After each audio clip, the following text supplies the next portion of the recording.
Chama cha wananchi CUF kimeeleza kuwa chenyewe ni miongoni mwa vyama vya siasa nchini ambavyo vimewahi kupitia shubiri ya athari za kususia uchaguzi, swala ambalo linadhoofisha kiuchumi sambamba na kupitia wakati mgumu zaidi wa kupoteza wanachama wake wengi zaidi wakati ule wa uchaguzi wa marudio wa Zanzibar Machi 2016.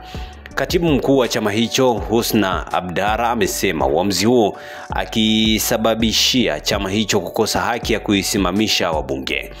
Hilo linaloambatana na kuwavunja moyo wanachama wao ambao waliamini chama chao ndicho kingewapa viongozi bora na sahihi kupitia uchaguzi.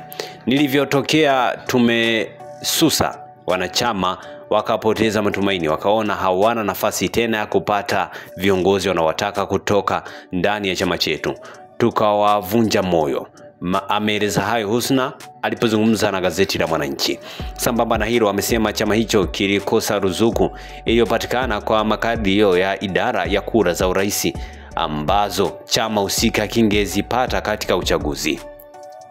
Tulipoteza ruzuku, kile ambacho tuliweza kukifanya tulipokuwa na ruzuku tukashindwa kukifanya. Taratibu tukawa tunapoteza nguvu.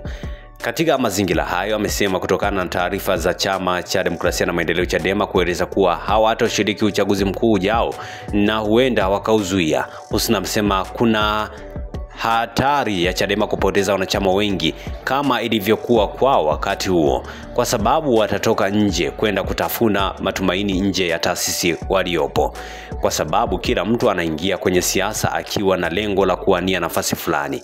Wapo wanaoamini akishinda atafanikiwa au mwingine akishinda naye atafanikiwa. Ukiona hakuna nafasi ya kushindana ndani ya chama hicho wanaondoka. Maumivu mengine Husna amesema ni kuipa nafasi CCM ya kubaki yenyewe katika vyombo vya uamuzi na hivyo kutumia mwanya huo kupitisha sheria, kanuni na taratibu zinazolinda maslahi yake.